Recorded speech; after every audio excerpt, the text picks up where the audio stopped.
The Independent National Electoral Commission has expressed concerns over the forthcoming general elections due to the rising threats of insecurity in the country.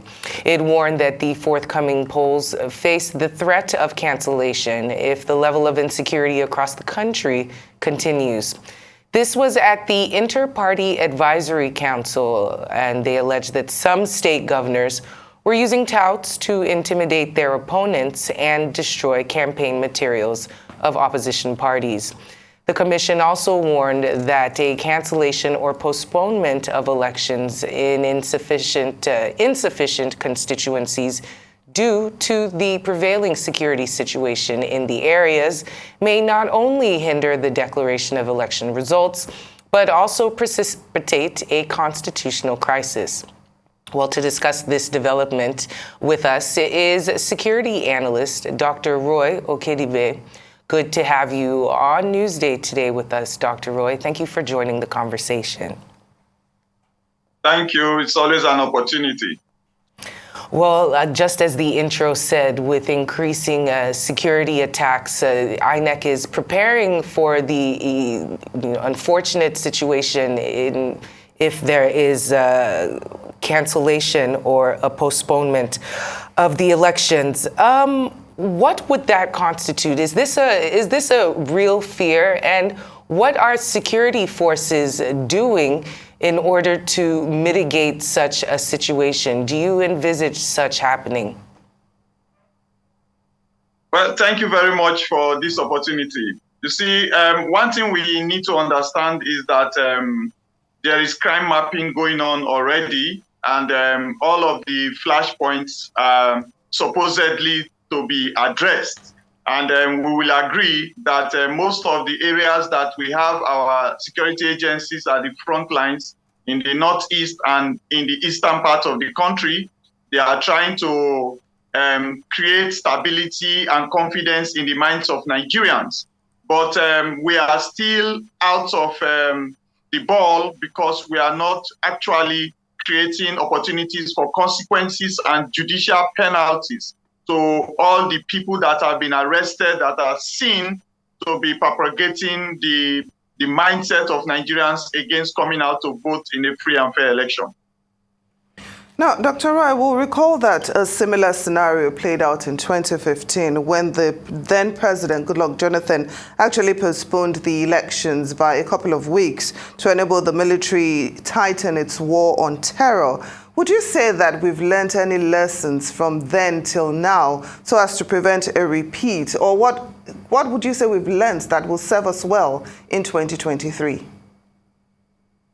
Well, so far we are still we are too slow to catch up with our experiences, and in the guise to provide solutions.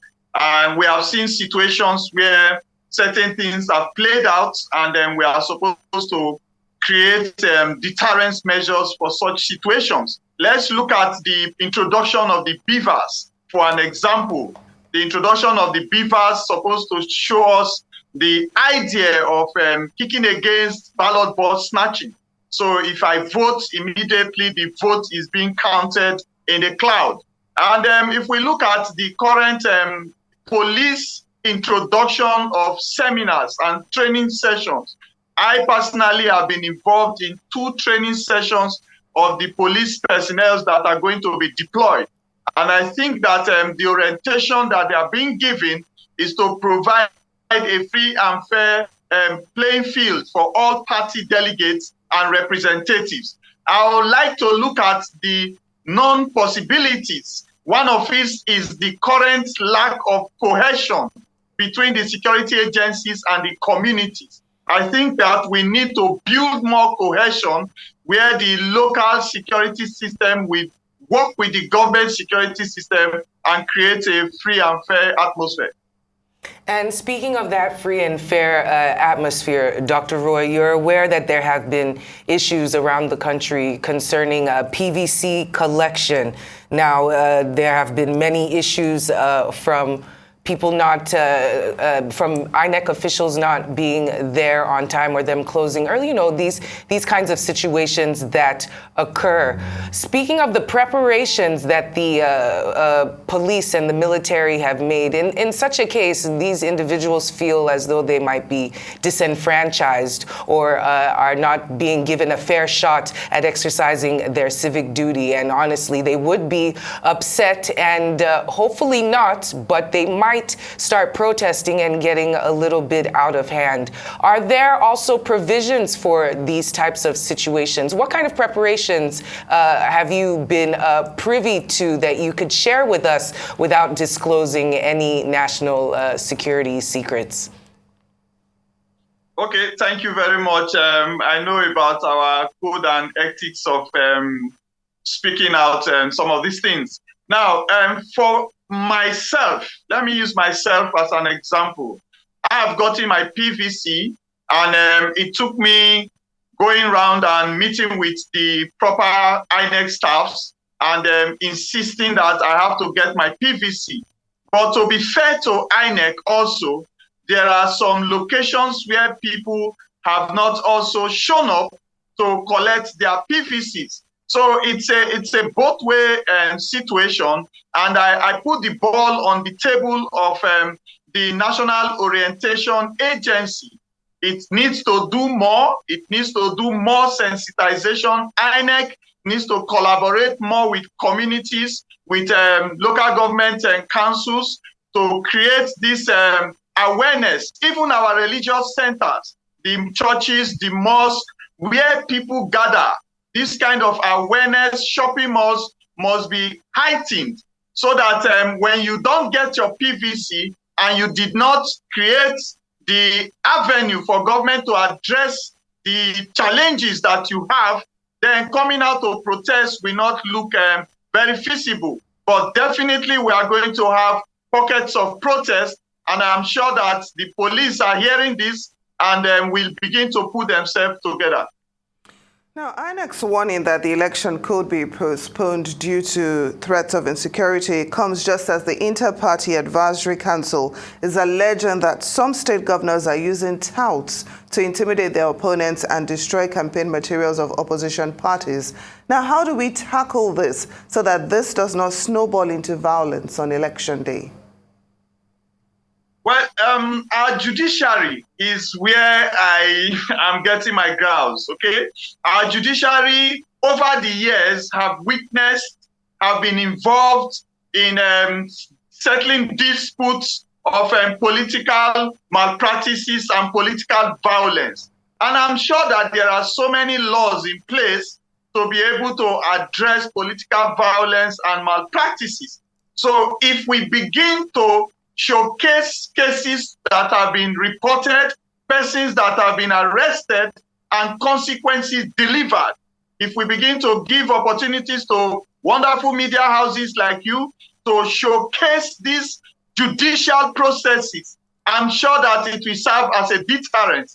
But then the political parties themselves are supposed to also sign peace accords, and they should be held responsible to any breach on such peace accords that will be signed. Dr. Roy, you bring up a good point. In fact, some of those peace accords, it would do again to sign them just a couple of weeks before elections so that individuals are just aware or reminded of the fact that free and fair and peaceful elections need to be conducted. But I ask you this question because you brought it up a little bit earlier. What burden of responsibilities do churches, mosques, other religious bodies or religious leaders, pillars in the community, what is their burden of responsibility at this point in time as we are just around the corner from elections in order to sensitize their congregations and their followers to behave in a manner that is peaceful and conducive for the electoral cycle? Well, thank you very much. You see, Nigerians are very religious. Nigerians are very religious, and Nigerians hold a lot of respect and a listening ear to everything that comes from the religious center the ministry or worship centers that they hold their spiritual allegiance to. So we are calling on all heads of religious bodies to please give a balanced direction to your followers. Your balanced direction should also be stationed around the PVC collection, PVC registration, and you need to work with the INEC because so many religious centers can also be used as a collection center. I was discussing with an INEC staff the other day. I told him, I said, what do you think you will achieve if you go to a big mosque today and station a collection center around the mosques on a Friday? You will have the opportunity to deliver PVCs to a lot of people. I know that Nigerians are stubborn, Nigerians are distracted, when it comes to the relevance of collecting your PVC. So if you take it to the doorstep, it will be an action of government to also ensure peaceful and free and fair election. So my advice, as you have rightly directed, would be for INEC to collaborate with ministries, worship centers, mosques, to help to deliver PVCs so that we will be sure that PVCs got to you. It is you that didn't vote or didn't register to have your PVC. Now, Dr. Roy, I'm sure you're aware that a number of INEC facilities have already witnessed arson attacks, but very little report or very little news has been heard of any of the perpetrators of these arson attacks being apprehended. So how can we boost our investigative and prosecution mechanism to ensure that criminals are caught and prosecuted and that justice is served? Well, thank you. You see, every facility is supposed to have security considerations, especially technological security considerations. If you remember all of the banks that have been robbed in Nigeria, most of the perpetrators that have been caught were from footages from the CCTV. And if you also see viral videos of police or security agencies or persons that have perpetrated in criminal activities, it's from those footages that investigation also commences. One of the key factors for investigation is evidence.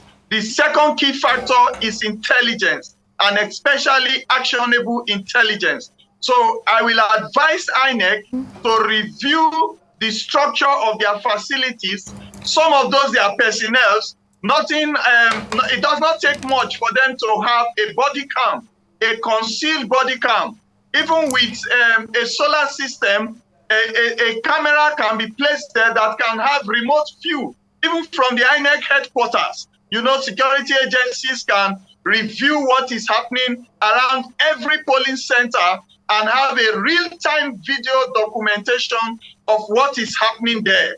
So perpetrators can see that evidence will be generated, and even the video footages and the devices can be deployed covertly. So you don't need to deploy them overtly, they can be deployed covertly. So I rely on INEC to collaborate with agencies that could assist to deploy covert devices to get evidence. And we rely on the judiciary to execute quick judicial jurisprudence on all the cases that are outstanding, especially in this critical night hour.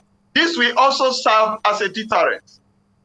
And since we're running short on time, Dr. Roy, I wanted to ask you about the decision of INEC in the past years. It's something that has always been done to use NYSC members heavily as the core staff of polling units nationwide. You just talked about the use of technology and obviously how that has helped the electoral process, but we are still using minors, NYSC staffers to run most of these polling units, and it could be at a time where violence is high. We've seen situations in where some of them have lost their lives. Is there any type of, I know you don't work for INEC, but I'm wondering if there are any discussions about reconsidering those individuals for those very sensitive positions that they're going to be playing a key role in, because to be honest, they're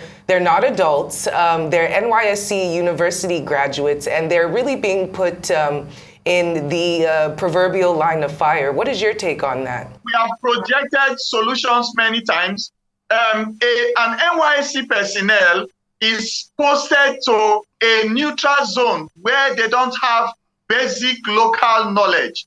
So to use them for an election is a vindictive act that puts them at risk. Now you have the backlog of documented ex-police officers. You have personnel that have retired from the DSS, the immigration, all agencies, retirees, the armed forces. You have all of these people, and they live in that area, and they must sign neutrality, because definitely when we were in service, we were in neutrality. So you must sign neutrality because you are still connected to the government by virtue of collecting your pension. So because the government also has your pension account. So when they use the quality of retirees from security agencies instead of the kindergarten input of NYSC personnel, definitely you are going to get an upgraded performance in all of those monitoring and the distribution of administration at polling units. Now, this warning by INEC that the rise in insecurity in Nigeria may lead to the cancellation of election comes at a time when the military says it is planning to release another set of repentant terrorists into the society. What impact, if any, is this likely to have on the conduct of the 2023 election? There's a lot of impact. In fact, for the past 2 weeks, this matter has been on the front burner. It is very, very irresponsible for anyone to release such caliber of persons and classify them as low risk. Radicalization processes are engraved from childhood, and de-radicalization processes can never be achieved within a span of weeks. And take note that releasing such persons without taking them through the criminal justice system is not an appropriate action that will deter future contributions and activities of recruitment and radicalization of others. So I will advise that the government sheathes its sword and does not attempt to take that action at all. Because this... Well, that was Dr. Roy Okidievbie, retired military officer and security analyst. Thank you so much for joining us and having this discussion with us, even though we lost contact.